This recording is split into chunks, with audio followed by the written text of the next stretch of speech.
All right, well, I appreciate everyone's patience as we get the last minute. Yay. Kinks worked out. So for those that don't know, my name's Adam Risson. I'm the rewilding manager with Wild Earth Guardians here in our Missoula office. And for those that aren't familiar with Wild Earth Guardians, we have a mission to protect and restore wildlife, wild places, wild rivers, and the health of the American West. We're headquartered in Santa Fe, New Mexico. We have offices in Portland, in Tucson, Seattle, and staff throughout the Western United States. So I appreciate everyone attending today. I want to thank the University of Montana Environmental Law Group for co-hosting tonight's event and providing this amazing space for us to use. And I also want to recognize that tonight's presentation is being recorded and live streamed by Missoula Community Access Television as part of the Media Assistance Grant donated to Wild Earth Guardians by MCAT, and we are deeply appreciative for their support and services tonight. So I have the pleasure of introducing Chris Bachman, Yaak Valley Forest Council's Conservation Director. And Yaak Valley Forest Council advocates for the preservation and restoration of holistic native ecosystems, emphasizing conservation efforts that support wildlife, protect old and mature forests, and ensure healthy waters on public lands, especially in wild, roadless areas. Chris will provide a short presentation about why the Yaak Valley is such an amazing and special place, and sadly some of the threats that it currently faces. And it is also a great honor to introduce our main speaker, Dr. Dominick DellaSala, who is the Senior Conservation Science Associate at Conservation Biology Institute and former president of the Society for Conservation Biology in the North American section. Dr. DellaSala is an internationally renowned author of over 300 peer-reviewed papers and 9 award-winning books on forest, climate change, endangered species, and speaking truth to power. We are very pleased to be welcoming Dominick this evening. And tonight's presentation will delve into some of the ecological values of the Northern Rockies Ecoregion, the need to protect those values in the face of climate change and new logging mandates that have been handed down by the Trump administration and Congress. So specifically, what are those mandates? And in response to Trump's March executive order, actually called immediate expansion of American timber production, the Secretary of Agriculture issued a memo declaring that more than 112 million acres are under a so-called emergency.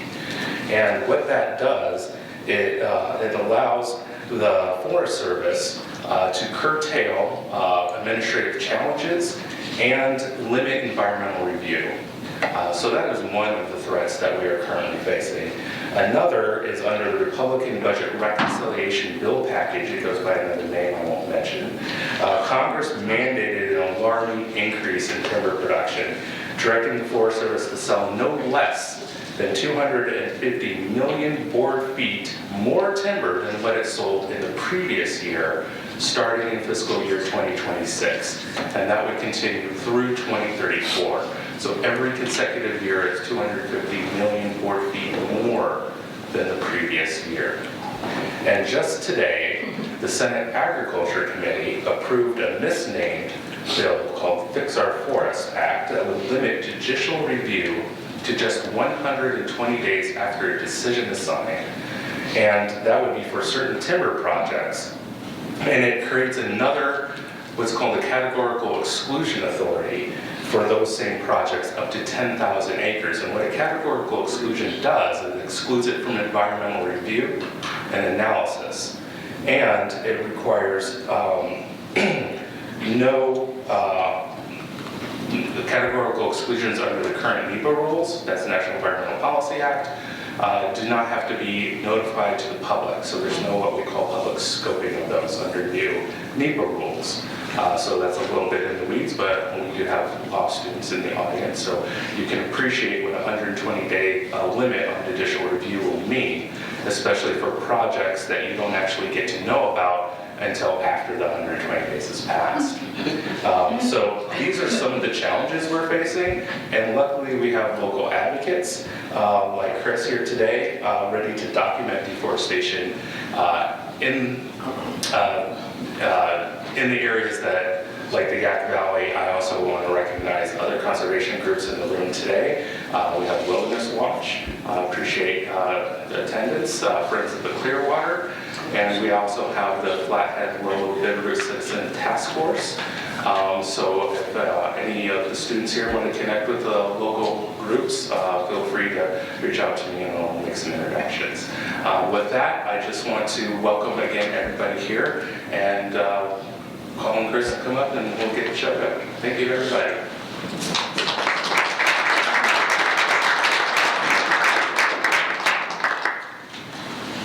How would the lights go on? Yeah, is there a way to dim those back down? It's okay to say. It does automatically do it every 10 minutes or so. They automatically dim every 10 minutes? They come back on every 10 10 minutes. minutes? Yeah, I'm sorry. No worries. I can just keep pressing the button every 10 minutes. Keep you busy. Which button was it? I don't recall. Thanks, Adam. As Adam mentioned, my name is Chris Bachman. I'm the Conservation Director with the Yaak Valley Forest Council. We work mainly in the Yaak Valley, the Yaak River Watershed, and protect the watershed through science education and bold action. Tonight I'm going to give a little bit of an intro as to why we as an organization commissioned Dr. DellaSala to do the ECA. If I can get this to advance right. Perfect. So if you don't know, where the heck is the Yaak? It's in far northwest Montana, and pushing the wrong button here.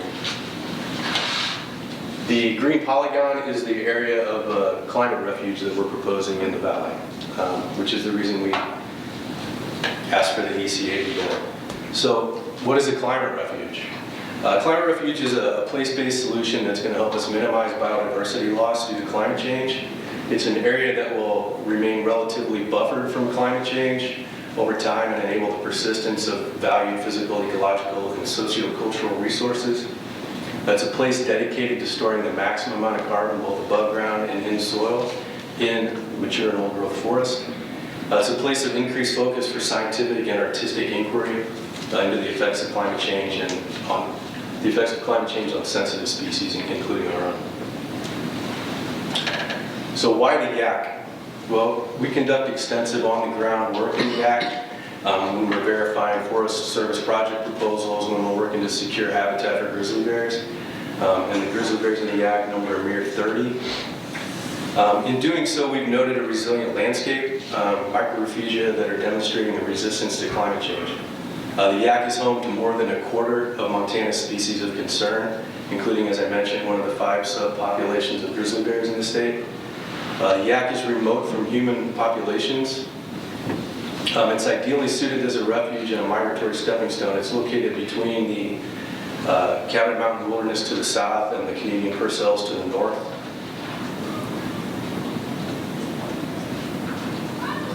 And my notes aren't in against here. Additionally, the Yaak Valley's waters remain free of invasive species. This diagram shows it's what we're looking at when we're in the Yaak. We've got really diverse topography. We've got high mountain peaks. We've got alpine meadows. We've got wide valley bottoms and microrefugia, microclimates all over the place. We have high winter snowpack in the Yaak, which will persist, as Dr. DellaSala will discuss, into the future. That will also help recharge the Yaak aquifers and streams. You can think of climate change as like an ecological slow lane. It's an area where species will be able to adapt as the climate is changing. They'll have a little bit more time to adapt. These are areas that have low climate change exposure, stable local conditions that will persist over time, despite, as you'll see in the presentation that Dr. DellaSala will give, as the area itself is reacting or having an increased response to climate change, the Yaak itself will remain somewhat of a lifeboat for species. The high topographic complexity that we saw on the previous slide gives us a lot of potential for harboring these microrefugia and microclimates. It's a lot of diverse terrain, as I mentioned, with the high elevation peaks and alpine meadows and the wide valleys.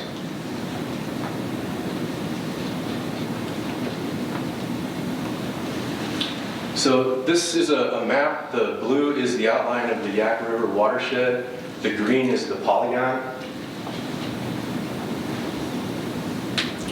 It's the climate refuge. So we're looking at protecting this area, as I mentioned, as a climate refuge. And the first step in doing so is making sure that we're stopping logging projects in the area. And as you can see through this overlay, Forest Service is proposing pretty big projects in the area of the climate refuge. The Buckhorn project in the middle was completed in 2014. The Black Ram project on the top was vacated in court. We did litigate on that, and with the help of Alliance for the Wild Rockies and other conservation groups who joined that suit, we did get that project vacated. The Knotty Pine project at the bottom is currently in litigation. It's in court. I think we had a hearing in July. We have another one coming up in January. So I just want to show a few pictures real quick. This is a shot on the ground of the of Unit 82 in the Black Ram project. These are trees marked for removal. We would love to see this forest remain intact. This is an aerial shot of one of the units in the Black Ram project, and as you can see, there's a lot of species diversity. There's a lot of snags in the area. There's a lot of variability in canopy height. It's a very healthy old growth forest. We want to see that remain intact. This is an aerial shot that we took of it's called the OLI project. It's the O'Brien Lower Yaak project. It would be located to the east of the boundary of the climate refuge and the east of the Knotty Pine project, if you recall the previous slide. This is what the Forest Service calls clear cut with reserves. And as you can see, even the trees that, some of the trees held in reserve get blown over. I mean, these are trees that, grew in the presence of each other, helped diffuse wind as it was blowing through the forest, and when you remove their neighbor, a lot of times the trees that they leave don't remain standing. And with that, I would like to turn it over to Dr. DellaSala.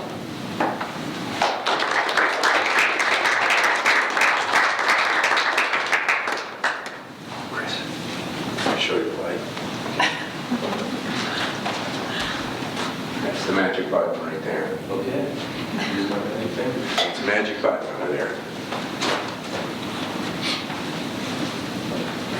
Okay, where's the microphone again? There was a remote on there. Oh, okay. Hey, I'm Italian from New York, so I don't need a microphone. Welcome, everybody, and I'm so glad to be here. I guess part 2 of my tour through the Rockies. I was in Bozeman last month giving a similar talk, helping the local groups there deal with some of the same issues. But I've had an incredible career of about 45 years going to some of the most biodiverse places on the planet and designing robust conservation strategies using science-based conservation biology principles. And I am really grateful that the Yaak Valley Forest Council commissioned this study, and Wild Earth Guardians brought me in for this talk, and Friends of the Clearwater took me out in the field yesterday to see what was going on in the Bitterroot. I think there's going to be a radio spot on this either tomorrow or soon, and a newspaper spot on it. Adam, remind me what newspaper's covering this again. Well, hopefully we'll see an article in the Valley Republic and Missoula Current. On our field trip. And I also want to give credit to Friends of the Bitterroot as well. Yes. For taking us out. Yeah, thank you for that. And we also are drafting an op-ed that will hopefully be published sometime soon on that experience in relation to what we're calling an ecoregion conservation assessment for the Northern Rockies, which is why I'm here today. The key question is, with so much pressure exerted on these ecoregions, no matter where I go, it's really the same issues over and over again. How do we sustain the myriad ecosystem benefits that are good for people, and not just nature, but nature's providing them, and we are benefiting from them. And those benefits are under unprecedented pressure from climate change, humanity's increasing ecological footprint, and all the things we ask from ecosystems and get from ecosystems are going to be even more important now than they were when I started my career in 45 years writing the wave of conservation biology, which was a new science that was started by people like E.O. Wilson, Tom Lovejoy, Reed Noss, Jane Goodall. Those all inspired my career over the years, and it's been going on for 45 years. And it's taken me to some incredible places, including right here. And I'm really grateful for being here today. Okay, so let's start with what the heck is an ecoregion? That beautiful map that you see up there is some work that I did with Eric Dinestein and his team at World Wildlife Fund in the late 90s when we were asking the question, how can we put North America's biodiversity on a map of global importance? Because biodiversity is scattered around the globe, but it is highly concentrated in different places depending on the scale that you look at to quantify where those ecosystem benefits, where the biodiversity is strongly concentrated. And groups like Conservation International were doing their hotspots analysis, which are really localized and mostly show up in the tropics, but we wanted to look at ecoregions and look at all of the biomes of the world within which ecoregions are encapsulated, such as in the boreal, where the most densely concentrated biodiverse areas in the boreal biome. And in the tropics and in the temperate system, whether it's grasslands, forests, whatever it is, we wanted to know. And that's what you see up there with that map, which started this whole thing in the late 90s on ecoregions. They're large landscapes that have similar characteristics. They're similar geology, vegetation assemblages at broad scales, and similar climatic processes operating on them. And those are that's the kind of unit of analysis. And what we discovered from this analysis, again, this was led by Dinestein. I was down there somewhere in the co-authorships. There were lots of scientists involved, and I covered portions of North America. We called it the Global 200 Ecoregions. These are the 200 ecoregions around the planet with very high concentrations of biodiversity, the way we were describing biodiversity. I won't get into the weeds on that. North America had about 34 ecoregions that popped up as globally distinctive in the terrestrial, freshwater, and marine systems. The Rockies are really important. They were ranked as continentally distinctive, just a notch below, globally outstanding, but still continentally distinctive based on species richness, endemism, unique ecological and evolutionary processes. Those are some of the things that we were looking at. And so that map shows up. And that started the whole thing, but it didn't have a climate layer to it. So what I have been doing with that over the last 4 or 5 years is to apply the ecoregion conservation assessment to different ecoregions. And it really is a marriage of conservation biology principles with climate change downscaling to determine, with the use of global climate models that are downscaled at the ecoregional level, can we find these places that are likely a lifeboat biodiversity under all the enormous pressures, including climate change. And so that's really kind of the approach. We look at it at multiple spatial scales, and I'll show you what that looks like in a second. We've published a bunch of papers on this now. We started out in the Mogollon Highlands in Arizona, working with the Natural History Institute and Tom Fleischner's team to try to get them some exposure for where their protected areas could be robust in changing climate. Then we moved over to the Southern Rockies, helped the groups there in the Santa Fe region deal with their protected area proposals, identifying refugia, and now we're in the Northern Rockies, talking about it today, and I'll talk about what the Northern Rockies are in a minute. And we just are in the process of finishing up the Klamath-Siskiyou ecoregion in Northern California and Southwest Oregon, where I live. And who knows what's next, right? So these things are really valuable. They're appearing in the peer-reviewed literature and helping groups show these areas of importance based on the concepts of conservation biology with a climate change twist. And so what we determine are where the core areas are for that need protection.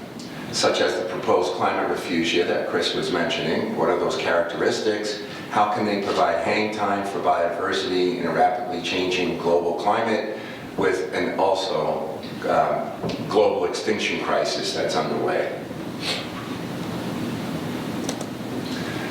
And so here are some of the principles. That graph you see at the bottom there, some work that I did with Reed Noss back in 2012 in the Journal of Conservation Biology. We were plotting all the different protected area proposals for ecoregions around the world. And you can see the means of the boxes there and the range are the lines up and down. But they generally come in at 50%. 50% of these ecoregions need some form of protection in order to sustain the pressures that are on them. And it's going to vary depending on where you are. In the tropics, 50% is not enough. You know, maybe it's 80% or 90% if you want to protect the Amazon Climate Control Center. 50% is not going to do it. But these are averages and means around the average. And you know, years later, the 30 by 30 campaign, the 50 by 50 campaign was launched, 30% protected by 2030. The Biden administration glommed onto that and made a big announcement and then did very little. It did some nice marine protected areas, but not much else. And the folks were saying, well, 30 is not enough, 50 is needed. The folks in Amazon wanted 80%. People that were proposing protection for mature and old-growth forest on federal lands want 100%. 100% protected. And those numbers are not just pulled out of a hat. They are based on conservation biology principles related to representation targets, which you see on the far left of the screen. We want to get representative ecological units in a system, a network of protected areas that are connected at the landscape level, which is that next box over. That would be a really good start, and then you want to pick out some focal species and make sure that they are widely distributed with protected habitat so that they have viable populations. And then you want to have buffers around your protected areas so you don't have leakage of edge effects from humanity's growing ecological footprint into the reserve network. That's kind of the foundation of conservation biology that started my career in the late 1980s, and there have been hundreds of publications just ground truthing that approach, why it's so important. But it is missing a climate change layer. We're going to talk about that in a minute. So the next step is to figure out what the area of interest is. What the heck is the Northern Rockies, right? You see a lot of different maps of this, depending on what the classification system is. This one is from One Earth, which is based on some of Eric Dennerstein's work as well. And it has the Rockies kind of divided into 4 different components across the bioregion. The northernmost reach you can see way up there in Canada, and then it kind of moves down a little bit into that kind of greenish, light green color, the olive color, which is the Northern Rockies, right? And then the green is a different part of the Rockies that transitions into montane grasslands and foothills, and then 4 is more of a southern locale that is part of the bioregion, but not the place that we're talking about. So we're really focused on that lime green, that olive green that you see there. But because of the way the data systems, the databases work, we're kind of stuck at the 49th parallel, which would be right here. So our analysis is only in here, even though the ecoregion goes all the way into Canada, because it would take a lot of effort to match up the data sets so they got a pretty consistent analysis using the same databases. So there's a hole in our analysis. We can't get into Canada because we don't have comparable data sets. So just kind of keep that in mind. When we talk about the Northern Rockies, we're only looking at the US side of it, even though our friends to Canada also have a slice in this, and we'd have to redo it over there using their data sets. Okay, so now let's zoom in. So that olive green that I showed you on the prior slide is now a zoom in. So defining further what the Northern Rockies is about in the US portion. So the Snake River Basin would be down here somewhere. So we're north of the Snake River Basin. There's where you guys are, Missoula. So we were in our field trip somewhere down here near Darby today, so we weren't quite in the ecoregion, but a lot of the concepts apply. And it spills over into extreme northeast Washington, portions of Idaho, and here's western Montana. That's what we're calling the ecoregion. And this call-out box, which is here, is Chris's favorite place, the Yaak Valley Watershed, and the proposed refugium. So to get at that question of how important is this, you have to look at it in the context of the ecoregion, which is why this is a multi-scaled analysis. We got to first look at the ecoregion itself, and then zoom in here to see what's different about this place in relation to its context. It's a basic concept in conservation biology: context matters. Chris already showed you the Yaak, and some of the properties that we know right off the bat that would be really good refugia, potentially, would be right in here. Upper elevations, north-facing slopes, old-growth forest, intact watersheds. We think those would function as refugia. We can't test that, but we can kind of look at how that's going to behave in relation to projected climate changes, and you'll see that in a second. And again, Chris already pointed out all the nasty logging projects in there that his group is diligently trying to stop, and we worked together on the Black Ram.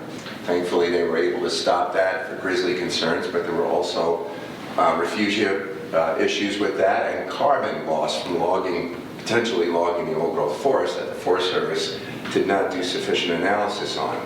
And thankfully, the judge saw that.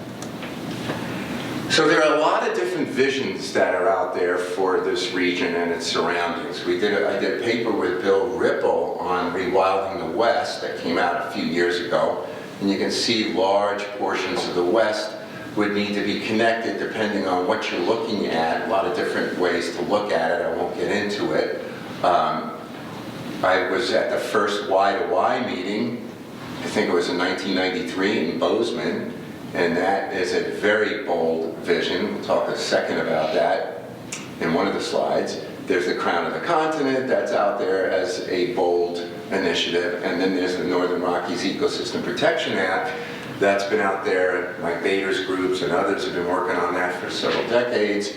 This map here, all you see is an overlay of the Narepa area in the three-state region and some additional area to encapsulate the older forests, and I'll talk about that as well too. We were able to get, and Adam and his group were involved in this too, we were able to get the Biden White House really interested in protecting mature and old-growth forest. In the first year of the administration, we were all excited that the president himself picked it up, and they completely fumbled the ball on the goal line. They gave us a crappy plan, and then they pulled it back because the Trumpsters were on their way in. But at least we got a monitoring program, and that's what you see here. We actually published the first data set using LiDAR and other factors on where the mature and old-growth forests were in the continental United States and in the Tongass. And for the Rockies, we did an overlay of how well does Narepa protect or would protect the old forest that we were mapping at the time. So all of these are really great visions that need to be implemented if we're going to be able to survive the climate crisis. The other aspect of what's in the way of implementing an ecoregion conservation approach is the politics. We can do all the great science, publish all these wonderful papers, and then it gets stopped in its tracks. And a lot of it has to do with competition for everything you see up here. Adam already spoke about the Trump executive orders for logging. We have the so-called FOFA, Fix Our Forest Act, which is really a broken act that is making its way over to the Senate now. That would roll back protections. We've got the Trump administration proposed rescission of the roadless rule. I was actually at the Clinton White House ceremony when that was signed in January of 2001. It was quite an accomplishment. It wasn't perfect. It was a foundation and not a ceiling. And now it's being rolled back by the Trumpsters, and hopefully we can stop that in the courts. But you've got all of these factors that are operating on it, and especially operating on the remaining roadless areas. And these areas are really what's hanging on and lifeboating the biodiversity in the region. And we started working on this right before the roadless rule, and as a result, there's a whole coalition now of international groups that are dedicated to this road-free initiative. They have some really cool videos. They had some politicians in Europe that glommed onto it, and they were making some progress with it. We made progress with it as well with the Clinton roadless rule, and so everything was feeling hunky-dory. We made some progress with it, but now we're heading more in this direction, which is what happens when you punch a road into a system.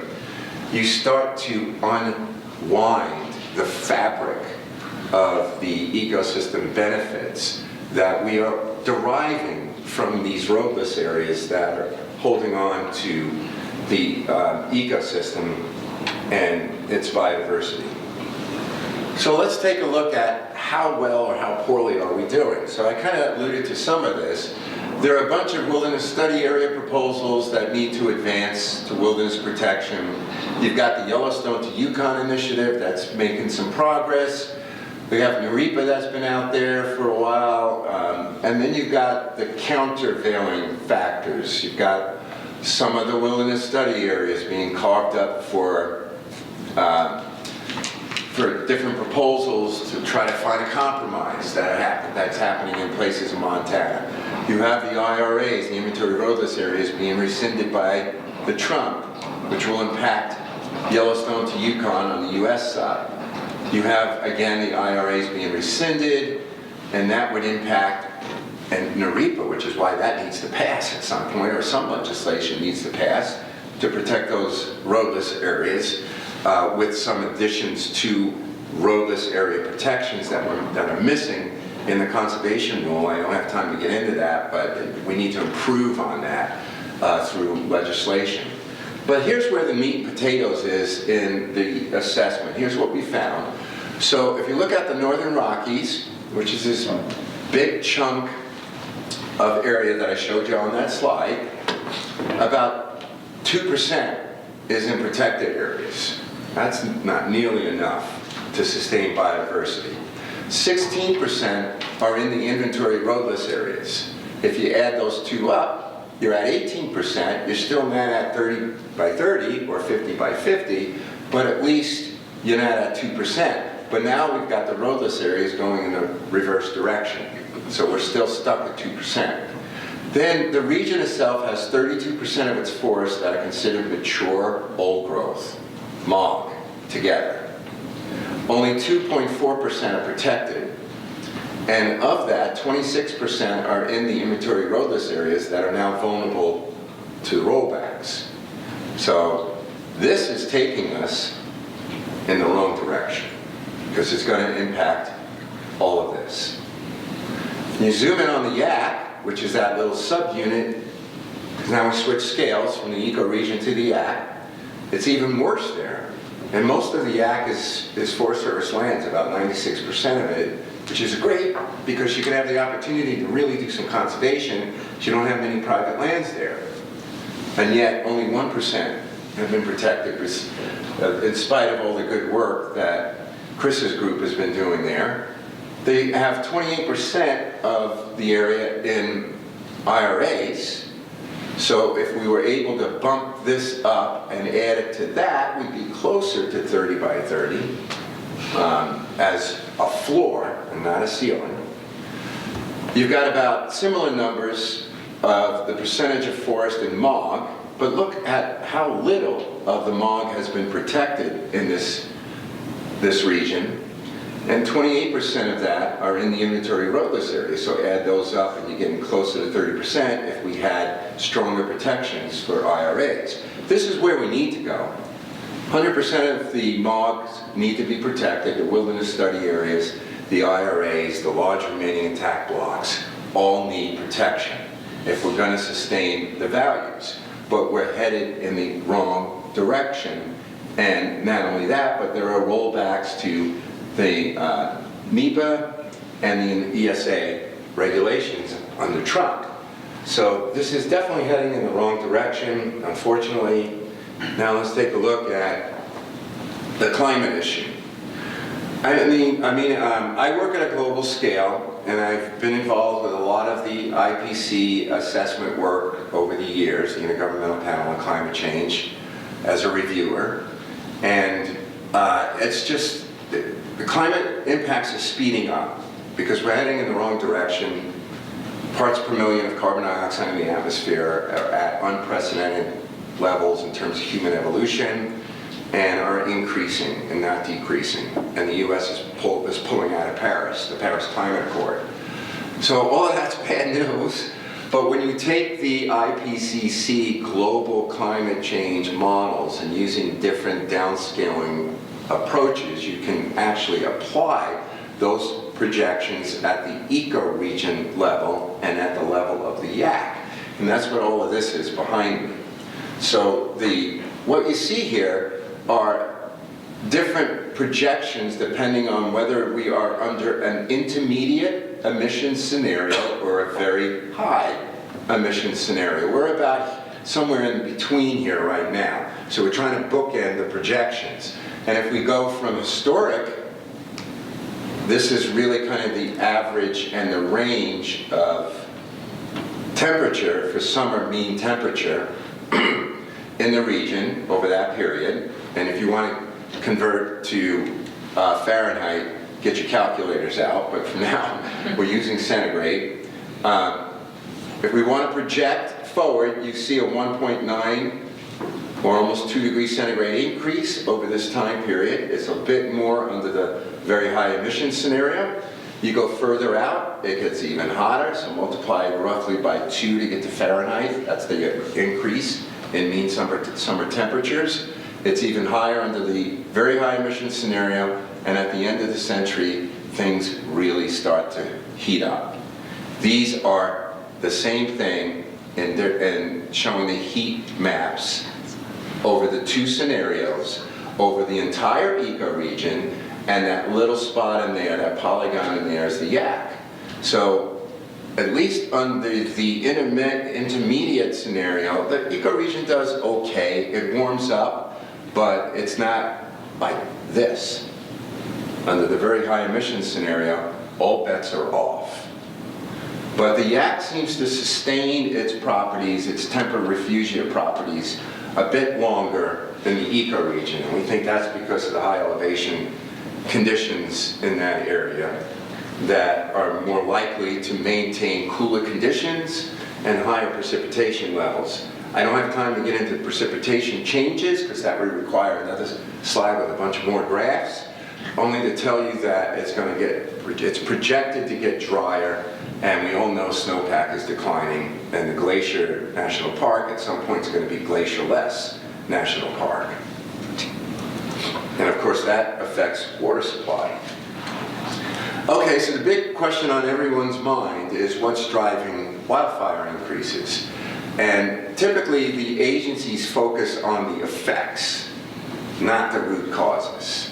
And if you focus on the effects, you're going to come up with the wrong management strategies. So to focus on the root causes, this is really cool, and we're still publishing these findings. Whenever you see similar trends in vastly different biogeographical regions, that's really cool in nature. Got to get that out there, get published. I work with scientists in Australia, David Lindemeyer's team, in Canada, Western and Eastern Canada. We've been working with groups or scientists there as well, and in Europe.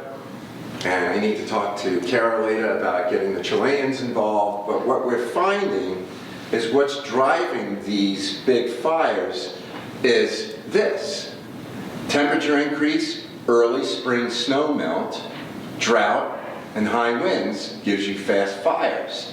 This is consistent in Canada, in the US, and in Southeast Australia. That is a really important finding because those are root causes. So if you want to solve for that, you got to solve for this. The wildfires are burning fastest and most intense under extreme fire weather that's amplified by heavily logged landscapes. That's also the pattern that we're picking up in different geographies. And if we look at what's going to happen in the future, like we were looking at those other graphs, it really depends on the emissions load. So if we go under an intermediate emissions, you get lesser wildfire increases because drought, humidity levels are dropping, temperatures are going up, that's fire weather. And if you go under the very high, then you're going to get a lot more fires. The refugia of the Yaak tends to hang on for longer periods with less fire than the ecoregion does, which is a good refugia property. So again, solving for root causes, you got to be down here in dealing with emissions if you really want to have an impact on what's going on with fire behavior. In addition, a lot of these wildfires that are impacting urban areas are spilling over from heavily logged private lands, yet all the activities focus on public lands. It's misguided. The real flammable landscapes are in the logged areas. Why are we working in thinning old growth or going in the roadless areas? It makes no sense. It's not a root cause. I really like Huffman's bill. It's a Community Protection and Wildfire Resistance Act because it's focused on this. And by way of context and experience, despite everything I've been doing to get this message out, in 2020 in the Labor Day fires, half of my town burned down in the Alameda fire. I watched it happen. While millions of dollars were being spent in the backcountry on backcountry logging, 3,000 structures in my community burned in a single night, one night. The structures were fuels. I think I messed up this slide thing. Hang on a second. There we go, I got it back. Okay. And again, here's the problem. We have an explosion of growth into the so-called wildland-urban interface, and yet we're treating this. We should be treating that. That's the paradigm shift that really needs to happen if we're going to save communities and make them more fire resistant so that houses don't burn down. We have a paper that should be coming out in the Proceedings of National Academy of Sciences any day now. It's too bad it's too late because the Fix Our Forest Act already made it out of committee. Maybe we could stop it on a floor vote. But what it does is we had a whole bunch of international scientists get together and say, hey, dead trees are not the problem with fast fires, because we looked at the FOFA bill, and it's about not only taking out live trees, but they want to go after the dead trees. The state of California is going after millions of dead trees, grinding them up, making biomass pellets out of them, and burning them as clean renewable energy, right? So we wanted to take a look at this, and it's not a problem with dead trees, because, whoops, I jumped ahead. I'll go back to that in a second. But this is how you solve the fire problem. You work from the home out. Even Richard Nixon was doing it. It's an historical photo of a fire in his neighborhood, and there he is, Tricky Dick with his hose out.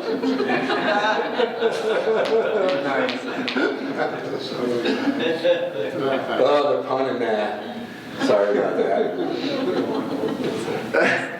And so, we actually took a look at this. I don't have time to get into the graph, but it's in our paper that came out last year. We looked at all the Forest Service treatments, and you see down here chipping, prescribed fire, thinning, the total treatment footprint in relation to distance to the nearest structure. Because if you want to protect structures, be in close, right? Take a look at this. Up to 3/4 of hundreds of agency fuel reduction projects more than 1 kilometer away from any structure. We found this in the Northern Rockies, the Southern Rockies, in the Mogollon Highlands. I forgot to put that up there, and we're taking a look at it right now in the Klamath Siskiyou. So redirect the treatments. get in close. That's where they should be aimed. We don't have a wildland fire problem per se, we have a location problem. Houses built in the wrong places, ex-urban sprawl without zoning, and unprepared communities, like what happened in my town. And then the only thing we can actually control to limit fire behavior at scale in extreme fire weather is close the damn roads. 1.5 million human-caused wildfires over a 2-decade period. And these dots that you see in here are the percent of human ignitions, the darker colors, the warmer colors being higher percentages, and they're associated with access. So one thing we can control, you have to close some of the roads when you have a fire emergency, and you got to start obliterating roads, because that's the source of unwanted ignitions. You can't control lightning bolts, but you can control or at least manage human ignitions. But this almost never shows up in Forest Service so-called fuel treatments. They want to keep the roads open. I want to say one other thing. I'm so glad Dick Hutto is here. Is Dick still here? Yeah. Hey, Dick. Hey. I want to put a plug in for your wonderful book, wherever you are. Okay. I learned so much from Dick Hutto about how birds are using these complex early cereal forests. And Dick's got a new book out, Beautiful Bird Forest. Is that it, Dick? Yeah. Here you go. Did you bring any copies? No. Damn! I wanted to get a signed copy. Anyway, I've learned so much with working with Dick because he's taught me that, he and my 8-year-old daughter taught me this, that after I was done working on my Temperate Rainforest of the World book, I thought I knew what a forest was. And then on a beautiful spring day, I took a hike up to this one area where we lived in Ashland, to this old-growth forest. Right after the snow melt, birds were chirping, and then we sat in this big open area that had recently had a major high-severity fire. And that's where all the bird diversity was. I mean, we heard some in the old-growth forest, but in that stag forest, the whole place was alive. There were butterflies, there were dragonflies, there were all kinds of pollinators, songbirds, woodpeckers, because of the biological legacies, the snags that were there. And it just stopped me in my tracks because my 8-year-old daughter saw it, and I figured out, I don't know what a forest is. Because I thought it was the old growth, and yet, look at what I'm missing here. So we wrote 2 books about this, and Dick is one of the co-authors in several of the chapters in there. The most recent one is this, Nature's Phoenix, that you see up there, inspired a lot by Dick's bird work. But it really showed that these complex early cereal forests are unrecognized for their biodiversity, and they're normally put into salvage operations. And what I learned from this is when I was back in my day graduate student, I learned that succession was a linear process. You start from pioneer, you wind up here at some point hundreds of years later, but it's not. It's not linear, it's circular. And this and that are important, and they are connected. And they can be operating on the same stand. You can have a tree fall gap, and now you're back over here.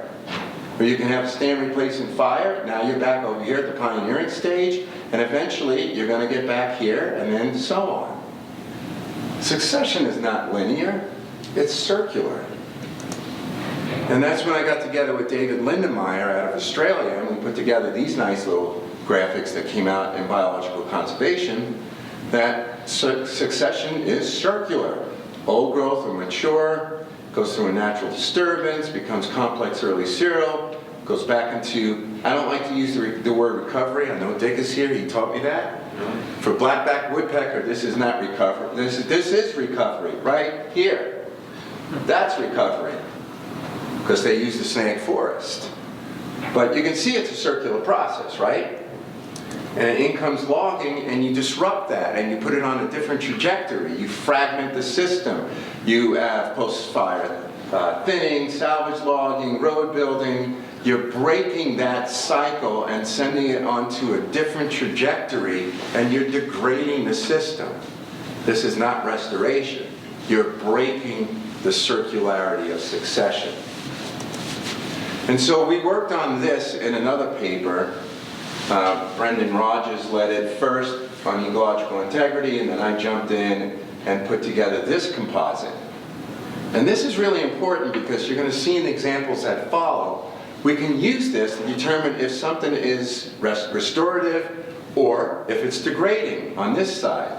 And if you get to a point where you've degraded a system so much, it can approach deforestation. And the way we look at that is we use ecological integrity indicators, the structure, the process, the functions that we expect to be in place based on a reference condition as high integrity compared to what we are doing to tweak the system. Where is it on this gradient? And so that's what we proposed in this paper in 2025. I can't even remember where it was, but it's out there somewhere in the ethos.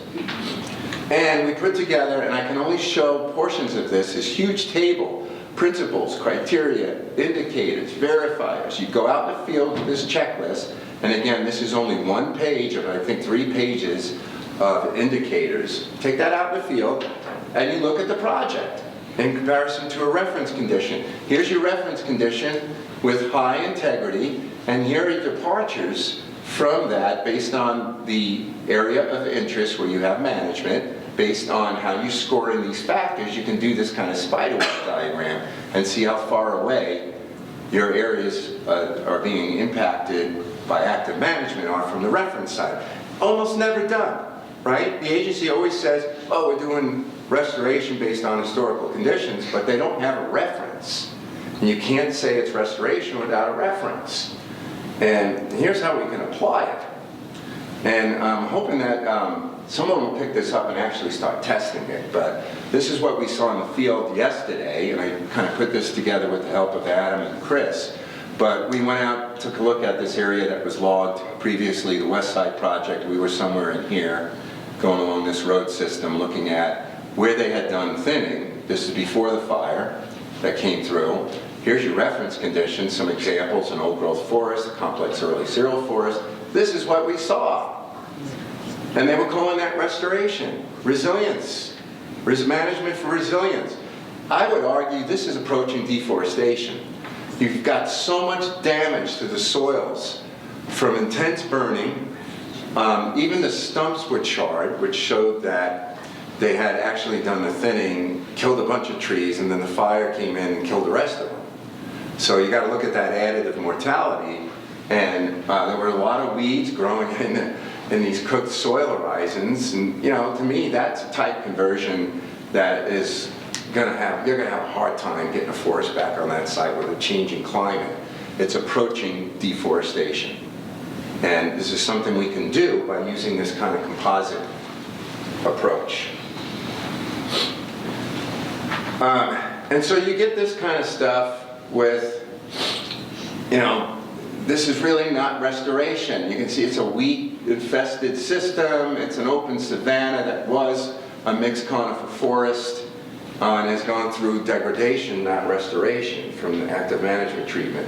We see a lot of this, that we're doing fuels treatment, management for resilience, disturbance restoration, forest health, climate smart, and those trees that you see marked with the sizes on them, 42 inches, I can't remember what this one is, it's comparable size, were being taken out. These are fire resistant to protect this one pine. Makes no sense, and they were calling that resilience, right? So you're removing these big fire resistant trees to protect this one pine and calling that resilience. No, it's degradation. I was in front of a congressional committee, I think it was by Bruce Westerman, when he was way back doing this forest health crap that is now the FOFA thing. And I got grilled about protected areas of the problem with these big fires. And after I came out of that, I got a hold of a couple of scientists and said, let's test that as a hypothesis.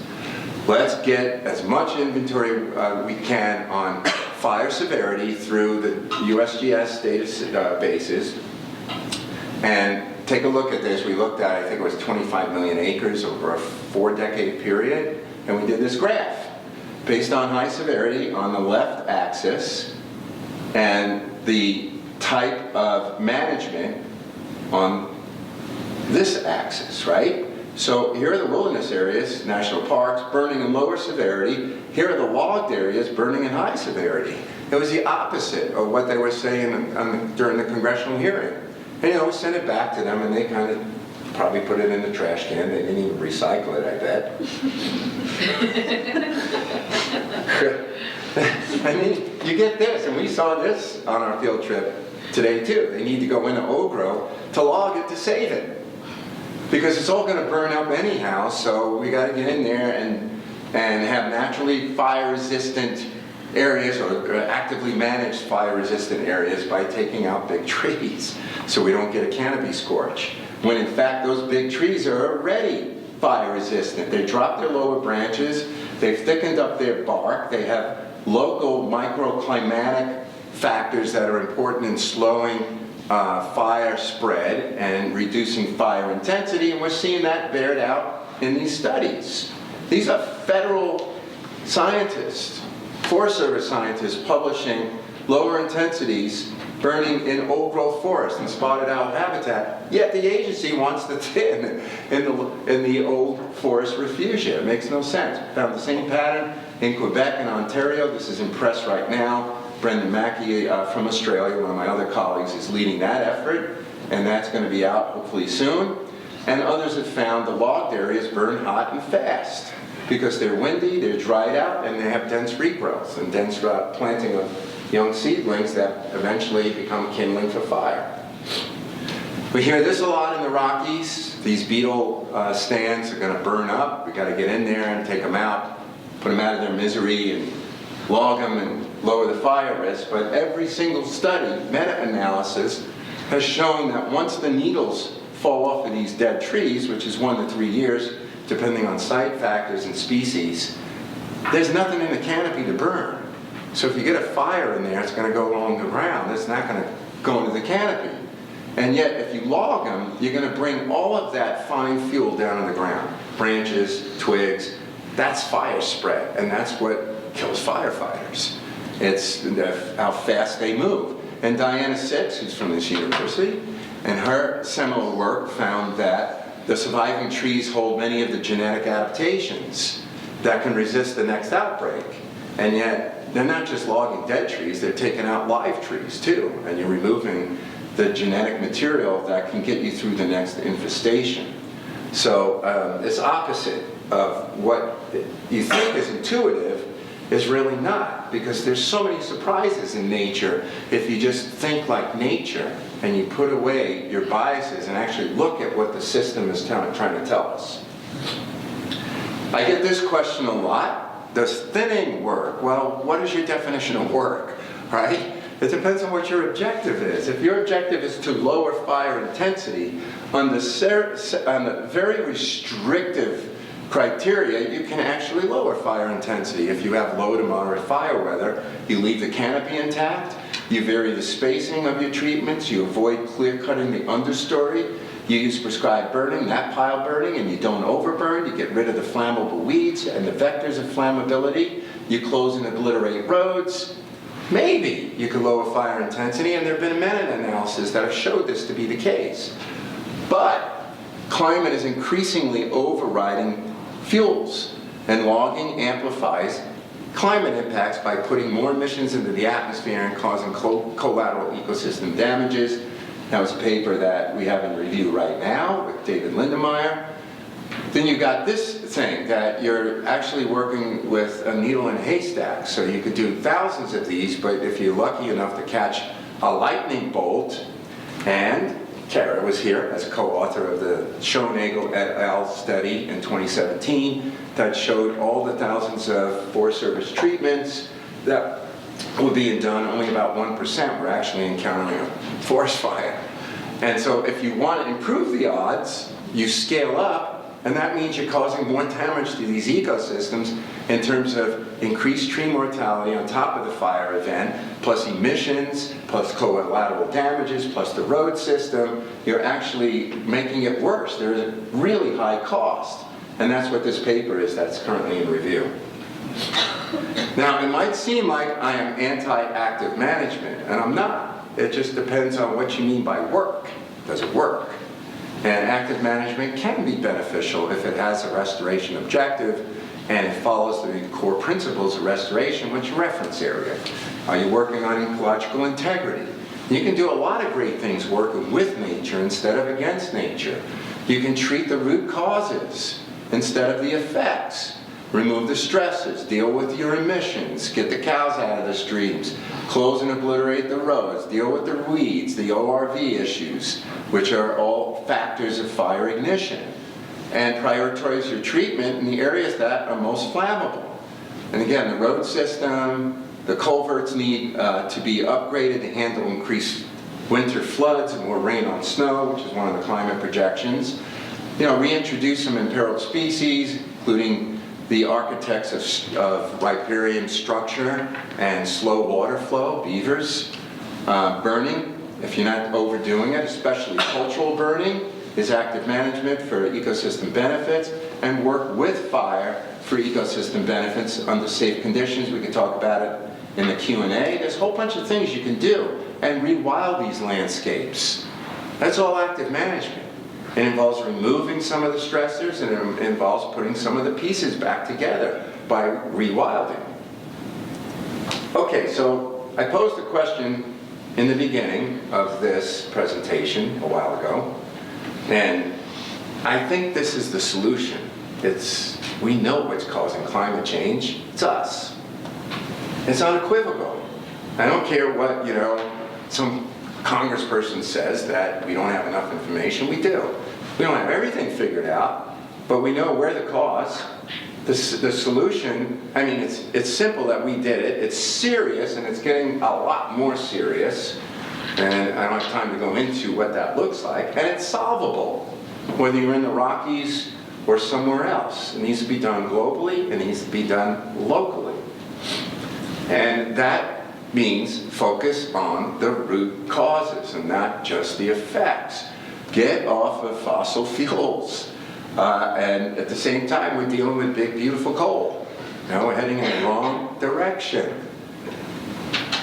Large interconnected protected areas, refugia, like what we saw in the Yaak. There are probably other places like this in the Northern Rockies. If we could do this analysis again in different watersheds, I'm sure we would find other places with those presumed properties.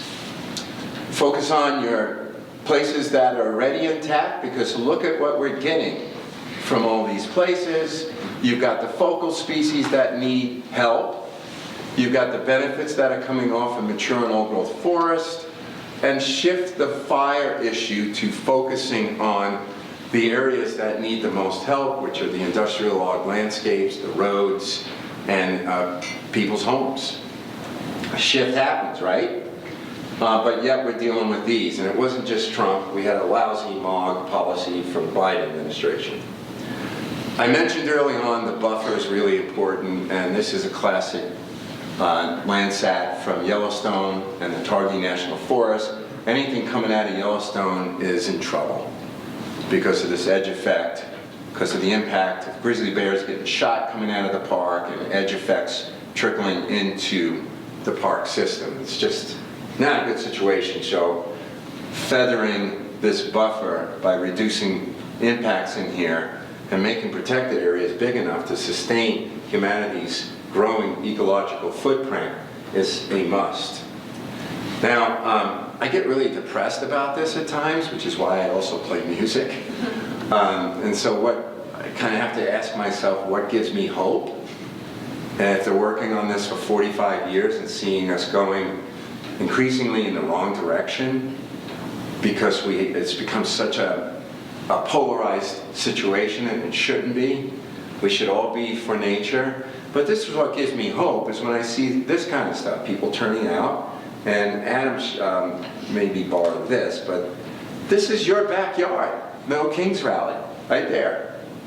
Just the other day, right here in Missoula, and right across the country, this was going on. That gives me hope.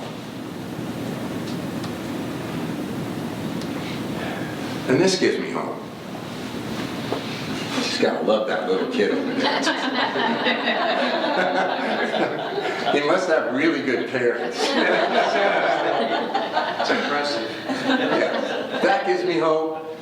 So much that I put together this book a few years ago because I kept hearing, well, you're a scientist, you shouldn't be advocating, you should just do the science, otherwise you got a credibility problem.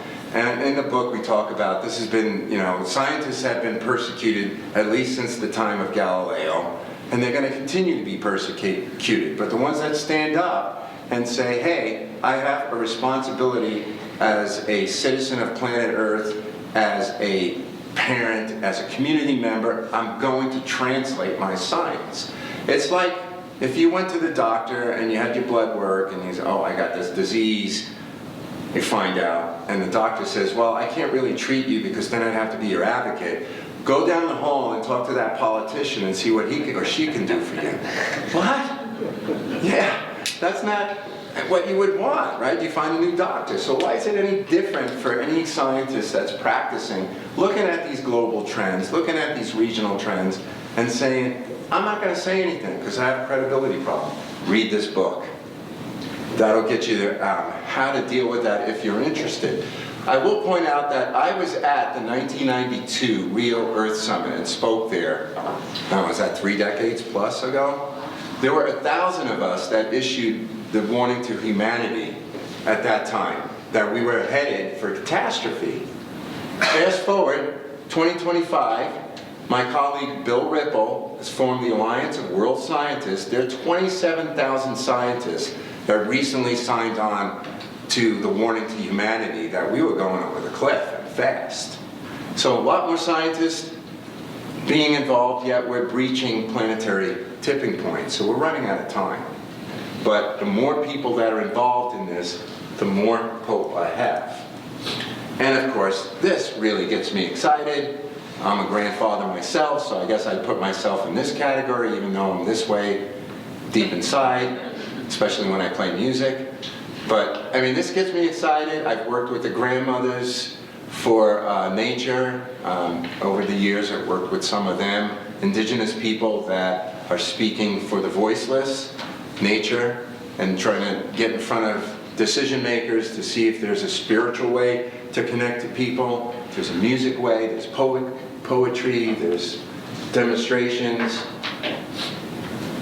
And I want to end with 2 quick videos to show both sides of my humanity and my humility. One is the science side that Neil deGrasse Tyson will show, and the other is the music side of me that I would like for you to see in these 2 videos. So bear with me for a minute. I think I have to come out of here. If I remember the instructions right. Okay, Neil is one of my heroes because both of us loved Carl Sagan. And we're inspired. On the screen below now. Yeah. Good, thank you. Which one do you want first? The top one. It's always good to have an IT person in the room.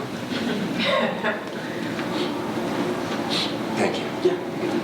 How did America rise up from a backwoods country to be one of the greatest nations the world has ever known?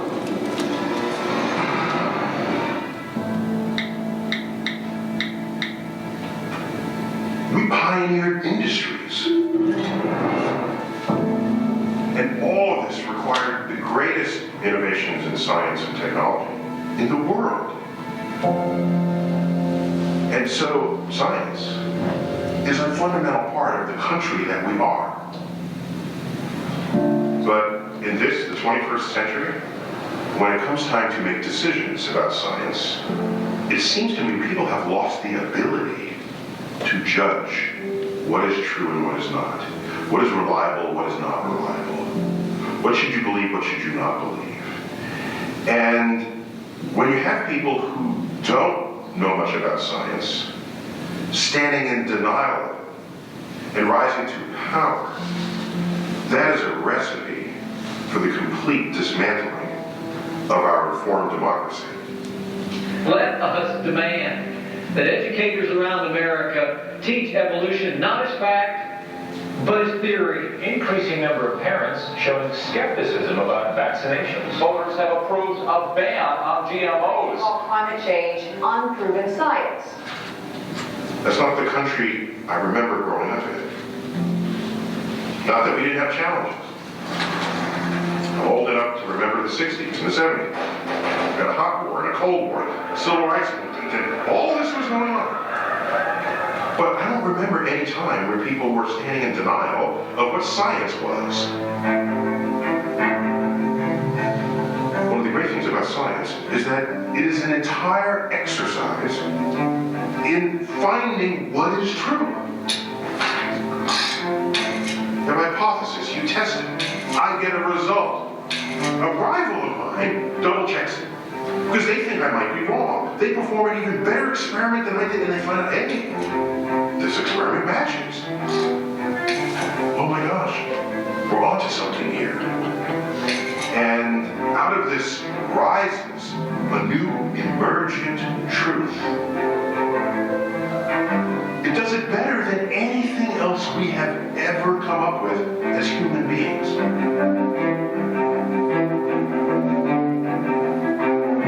This is science. It's not something to toy with.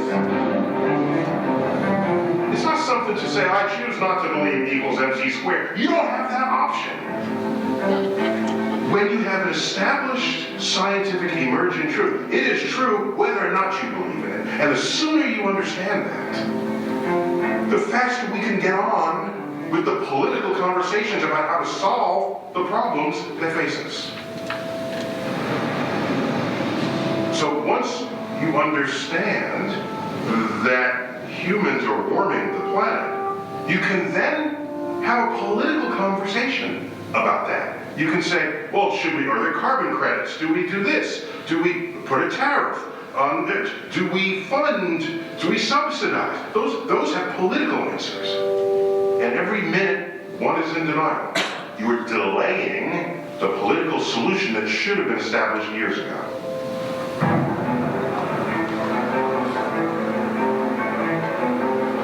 As a voter, as a citizen, scientific issues will come before you. And isn't it worth it to say, all right, let me at least become scientifically literate so that I can think about these issues and act intelligently upon them. Recognize what science is and allow it to be what it can and should be in the service of civilization. It's in our hands.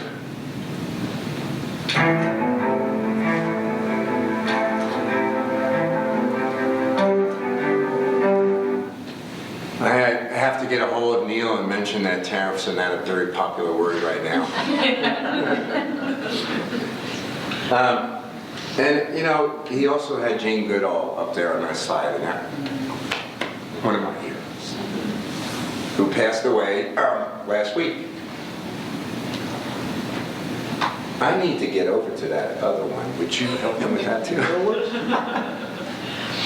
All right, so I mentioned that I have this other side to me. I'm a musician in my spare time, which is becoming increasingly my spare time, and I love the Blue Men. So I want you to see this funny but serious video on climate change that they did. Welcome to movement number 22, raising awareness of a worthy cause.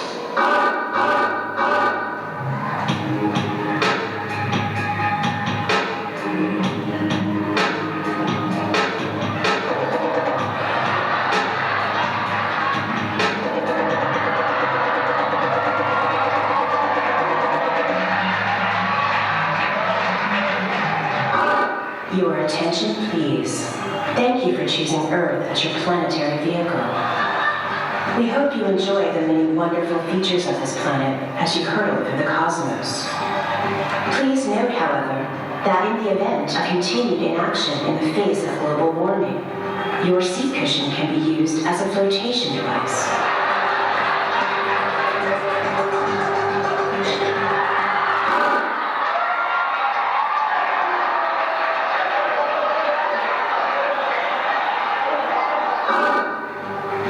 Also, please take a moment to locate this planet's emergency exits. As you can see, there aren't any.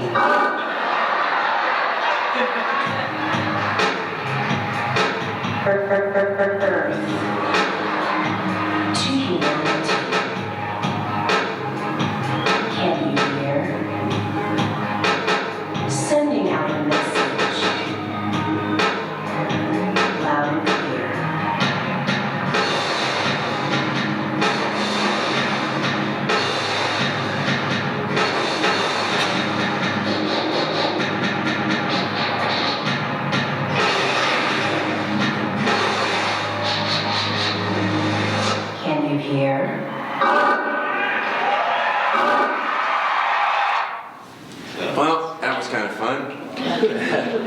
I get the lights back on, please? Whoever knows how to put those back. The same button.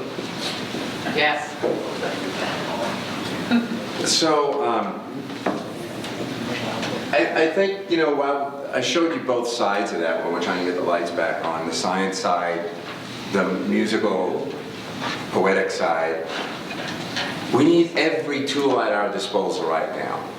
And we need a moon launch. And yet, we took baby steps in the last administration, which was incredibly disappointing to many of us that work on public lands. They did some good things. There's some good measures in what they were trying to do with the infrastructure bill. But a lot of that's been nixed now, and we're heading in the reverse direction. And we can't go backwards anymore. We're running out of time. And as I mentioned, one of the planetary boundaries was crossed last week, the marine sector. Coral reef die-off is accelerating, and that's the base of the marine food chain. And so these planetary boundaries are being crossed, and once they get crossed, that's it. And, you know, there are many of us that think we've already crossed the climate planetary boundary. So now it becomes a question of how far beyond that threshold are we going to go in the near term and the long term in terms of how serious those impacts are going to be to this generation that's coming in and replacing us old guys and gals. But I mean, that's the discussion we need to be having with an action-oriented approach. And we've got to get through this administration, hopefully with our democracy and our planet still intact. So I'm going to open up the floor for questions, and it's not just for me. Adam is here, Chris is here as well too. And when I can't answer the question, I'm going to call on these two guys because they're a heck of a lot smarter than I am. You guys owe me a beer for that. Okay, I know you had your hand up. Dominick, Lance Olson here. We've exchanged ideas, and I know that you're in a great position to talk about the central role that vapor pressure deficit plays. And vapor pressure deficit is kind of like, and in language, and more people need to understand it because it has power. Yeah, thanks for bringing that up. He's talking about the vapor pressure deficit, if anyone didn't hear that. But if you think of the atmosphere as a sponge, right? It's absorbing moisture and it's throwing it back at us through evapotranspiration and the connections to the biome and the atmosphere that are cyclical, right? We get our water from evapotranspiration, from plants, from the oceans, from lakes, etc. And that gives it back to us in rain or snow or whatever, humidity. And when you dry out the sponge, that's the vapor pressure deficit. So as temperature goes up in places on the planet, you're going to continue to dry out that sponge. You're going to cause more vapor pressure deficit problems, which translate into droughts. When you combine that with heat domes, you throw in some high winds, and then you lose a town like I did. That event that happened in my town was a vapor pressure deficit driven event. It was a heat dome driven event, and it was a high wind driven event, presumably through a distortion in the jet stream, although that's harder to prove. The jet stream was not flowing the way it normally does, so we're getting cross-continental 40-mile-an-hour wind gusts, that time of year unusual, on top of the heat dome, on top of the vapor pressure deficit. It's the heat that drives the VPG. Yeah. Because as we heat the atmosphere, it demands more water.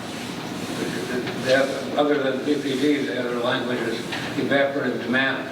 It's not this thirsty atmosphere, just doesn't have a deficit, has a deficit in what it wants. That's where the deficit comes in. Evaporative demand is how it solves that deficit. Yeah, that's it. And I think that's the root cause, right? So here we are on the ground with a chainsaw thinking we're going to solve that problem. And because we're focused on the effect, not the root cause.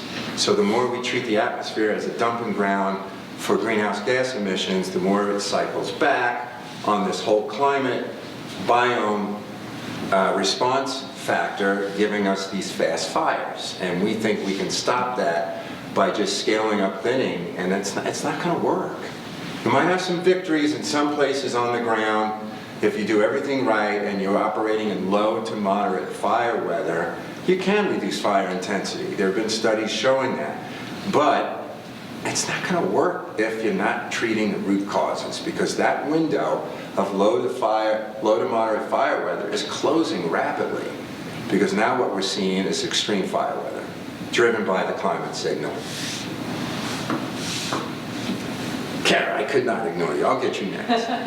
So that was amazing. That was Thanks. like such a great synthesis of, you know, all this evidence from the last 25 years. And you know, in the late 90s and early 2000s, there was some evidence, right, that our fire policies and what we're doing in fire adapted forests was not serving us well for restoration or ecological integrity.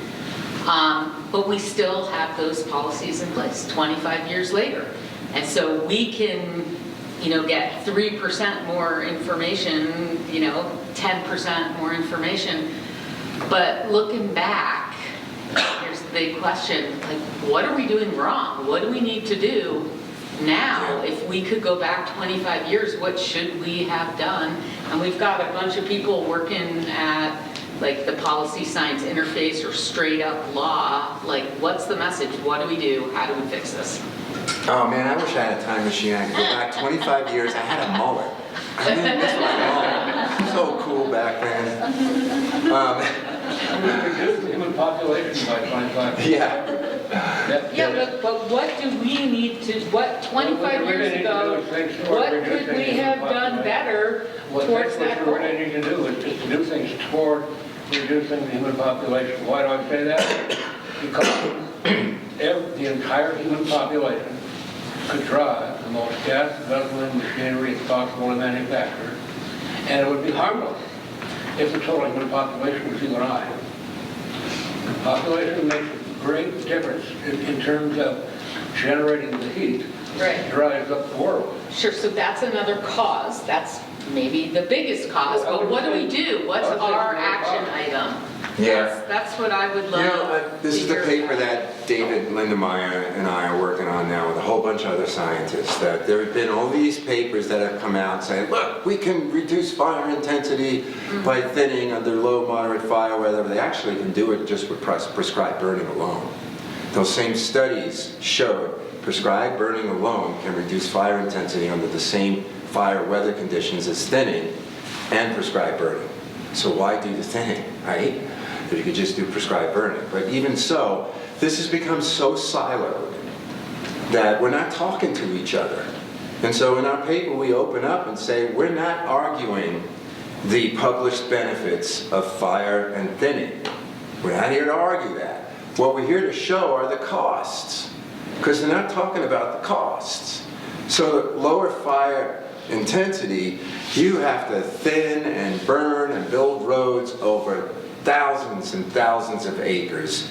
Many of those places you can't get into, they're too remote. So even if you could get to scale, you're putting more emissions into the atmosphere that are then integrating with the global emissions load to give you bigger, faster moving fires, because you're treating down here when that is the root cause. So unless we can talk to each other, it's not going to go anywhere. There were a series of articles, if you're interested in this, in Manga Bay. Manga Bay did a kind of point-counterpoint between me and Paul Hesburgh. Paul Hesburgh is a Forest Service researcher. He's now retired. He thinks the science is settled on fire and thinning. And I said, that's hubris. I think the science is settled too. Yeah, we've talked about this, that it doesn't work, right?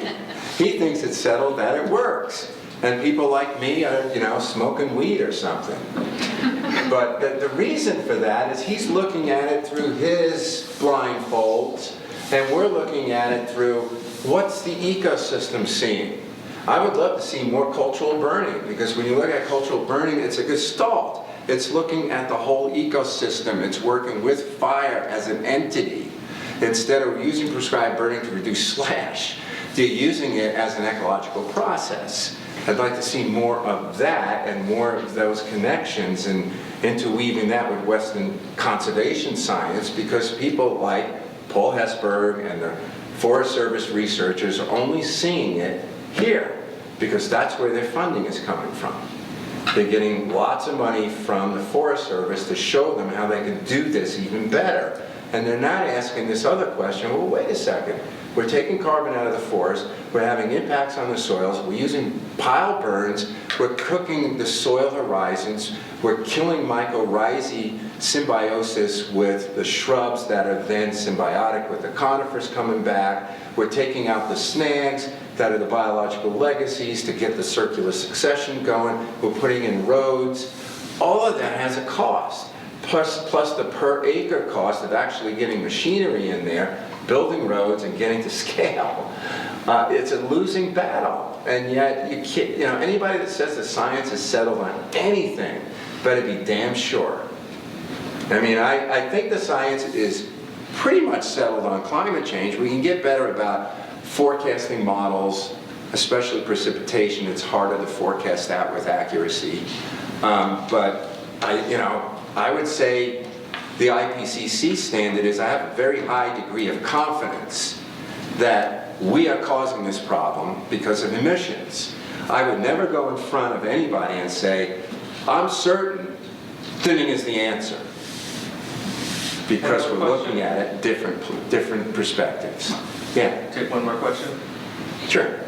Yes. Oh, you had one too. We'll come back to you. I was just going to say I have a comment about this discussion. There's a saying that says it's hard to get a man to understand something.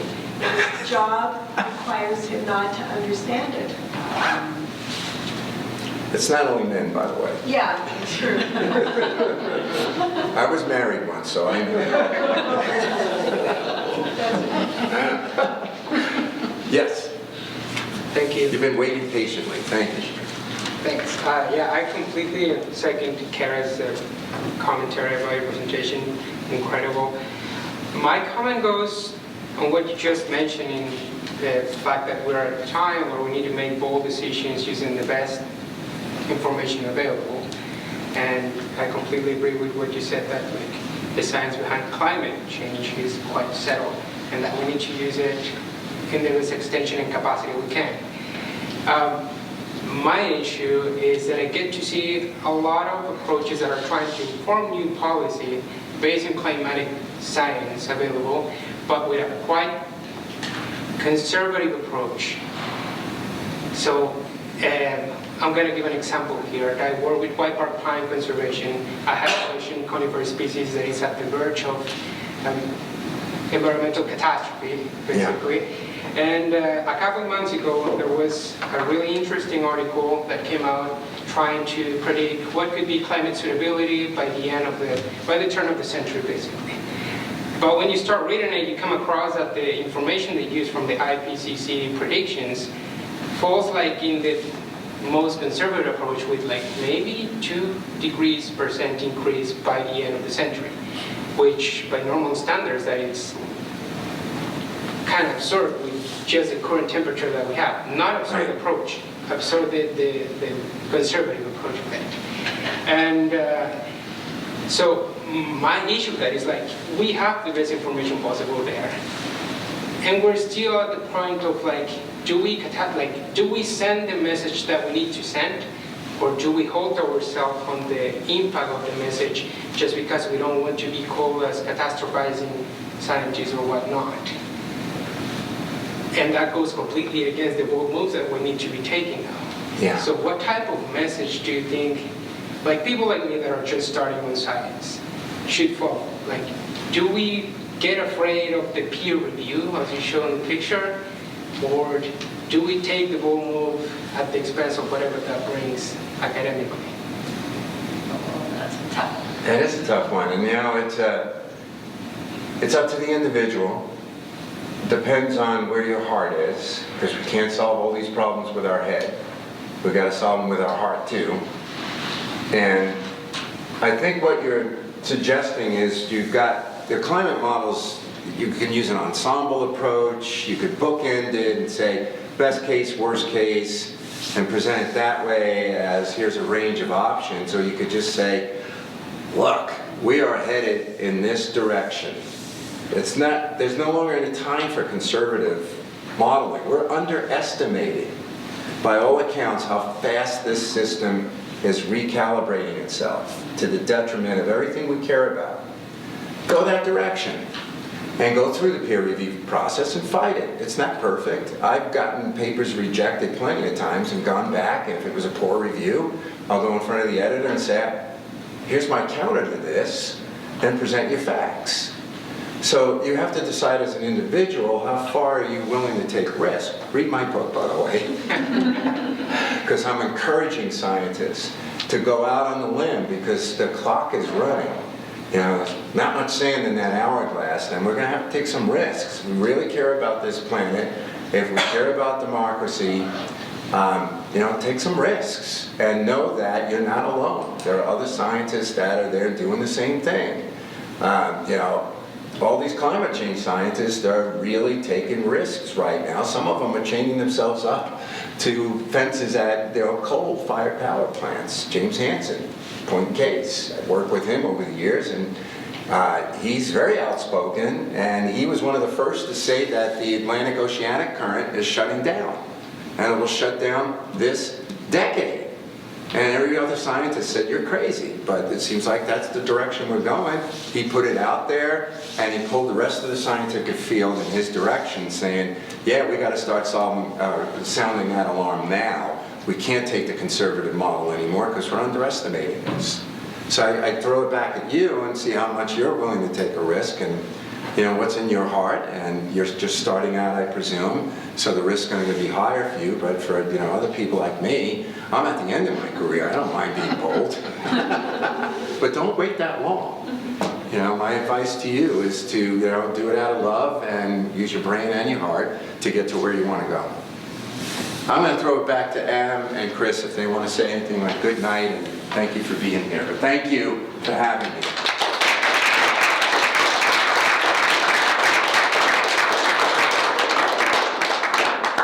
Well, I appreciate everybody's diligence and patience and absorbing all this information. I will never say I'm smarter than Dominick, but